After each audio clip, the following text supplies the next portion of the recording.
So last election, it was very clear who was going to win the election by my recollection by about eight. Yeah. Eight at yeah, 8 o'clock. It was like, oh, it's going to be a national led government, right? Which is the meat and potatoes of the whole thing. Yeah. After that, it's just the format of the deck chairs. Yeah. Right, and that took a little bit longer because the special votes came in. Some parties gained seats, some lost seats, but it was all fiddling around the edges. Let's say it was a very different election. Let's say it was much, much closer than we got last time.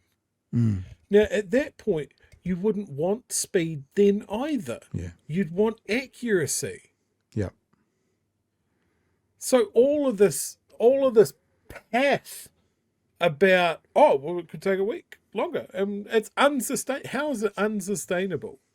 How? And he goes internationally, it's very slow. Is he talking about other MMP elections?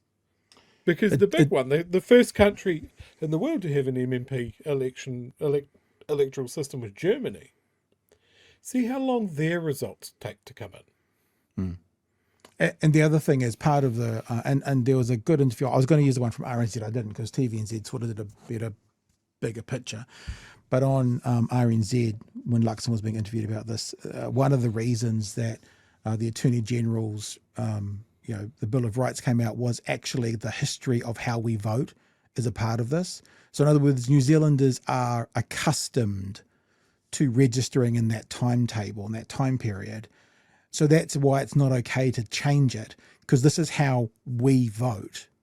And because that's how we vote, one uppity little fucking thumb-printed prime minister doesn't get to come along and change it because he's scared he's going to lose the next election and he wants to try and knock out 50, 60, 70,000 voters from the left. Because this is how we've done it since the 90s.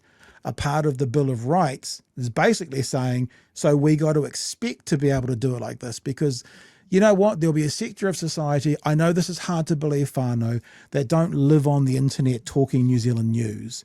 They won't know about this. There'll be a sector of society that won't participate, they won't know, but they'll know one thing. Every 4 years we vote. And I can get registered right up until the day.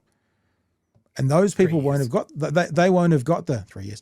They won't have got the email from Luxon, and they'll turn up on the day to register, and they'll go, "Sorry, you can't." Mark my words. If this happens at the election, if this goes through and happens at the election, there will be people who bowl up on the day to get registered, not knowing that they can't. You don't have the right to disenfranchise those people from voting. As much as they typically do vote for the right, the uneducated voter, right? The what do they call it in America? Ones without degrees, whatever that is. You don't have a right to disenfranchise them. You don't have the right to disenfranchise anybody. And I'm fucking furious about this. You might tell. Yeah, it's super something. dumb. But this is coming from guys that don't like MMP. They want first past the post. Yeah, and that's probably one of the only advantages of first past the post is that you get an answer quicker. And this is just another way that they're fiddling with the fucking format of the thing because they don't like the thing. It's dumb and it needs as much pushback as possible. Low information. That's what they call them. Low information. Voters.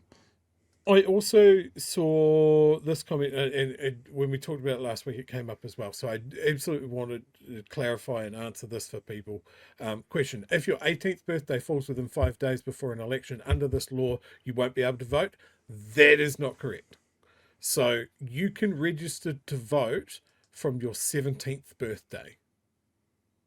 So for all the young people in their in your lives that are maybe worried about this, tell them that they can register. If they're over 17, they can register now.